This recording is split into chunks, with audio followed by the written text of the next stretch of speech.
মানুষ তার সন্তানকে যতটুকু ভালোবাসে, মানুষ তার সন্তানকে যতটুকু লালন পালন করে, মানুষ তার সন্তানকে যতটুকু মহব্বত করে, ভালোবাসে, কাছে টেনে নেয়, আদর করে, আল্লাহ সুবহানাহু ওয়া তাআলা তার চাইতে অনেক গুণ বেশি বান্দাকে বেশি ভালোবাসে, বলেন সুবহানাল্লাহ, এবং রহমত করুণা করে। সম্মানিত হাজিরিন, আল্লাহ তাআলা বান্দাকে কতটুকু ভালোবাসে, আল্লাহ তাআলা বান্দাকে কতটুকু দয়া করে, আল্লাহ তাআলা বান্দার প্রতি কতটুকু দয়া এবং রহমত করেন, এটা আমরা আলোচনা যদি শুনি তাহলে আমাদের কাছে স্পষ্ট হয়ে যাবে যে আল্লাহ তাআলার দয়া নিয়ে আমরা বেঁচে আছি, আল্লাহ তাআলার করুণা নিয়ে আমরা বেঁচে আছি। আল্লাহর দয়া ছাড়া, আল্লাহর রহমত ছাড়া আমরা এই পৃথিবীতে টিকতে পারবো? বলেন। ফেরাউন পেরেছে, নমরুদ কেউ পারেনি, অহংকার করে কেউ টিকতে পারেনি। পৃথিবীতে এমন কোন মায়ের বেটার জন্ম হয়নি যে আল্লাহর দয়া ছাড়া, করুণা ছাড়া এই পৃথিবীতে টিকতে পারে। সম্মানিত হাজিরিন, তাহলে আল্লাহ তাআলার দয়া এবং রহমত আমাদেরকে অবশ্যই লাগবে।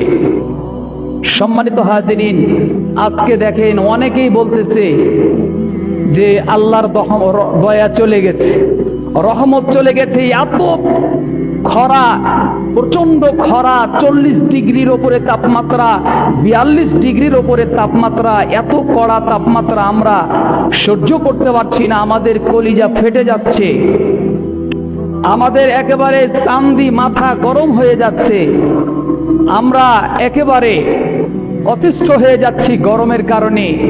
আর আমরা কথায়, মুখের ভাষায় বলে দিচ্ছি যে আল্লাহর দয়া রহমত উঠিয়ে নিয়েছে, আল্লাহ আমাদের দিকে দৃষ্টিপাত করে না। আসলে কি তাই? সম্মানিত হাজিরিন, আমি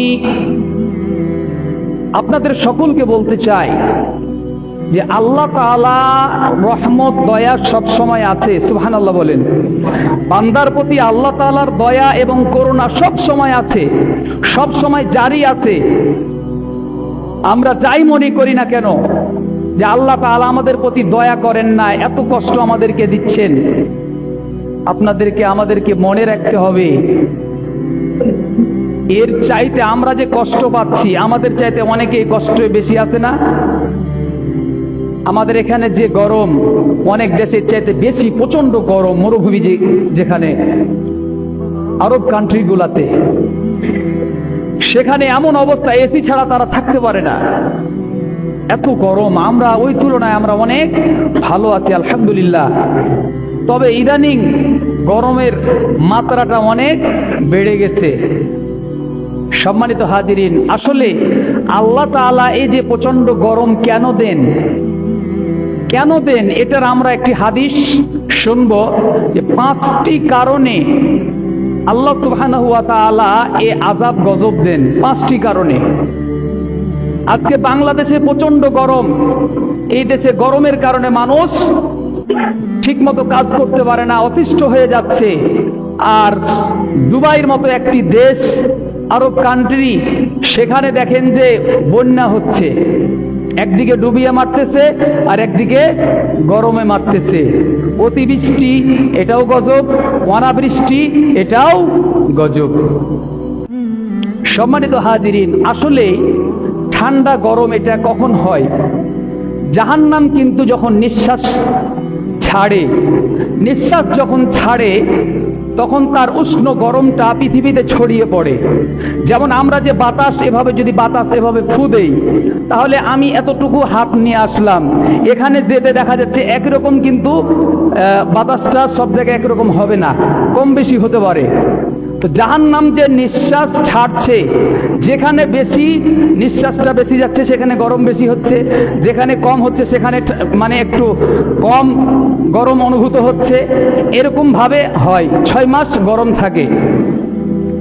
আবার যখন শীতের সময় আসে তখন কিন্তু আবার সেটাকে কি করে, আবার সেটা শোষণ করে, এবং সে গরমটাকে জাহান্নাম কি শোষণ করে নেয়।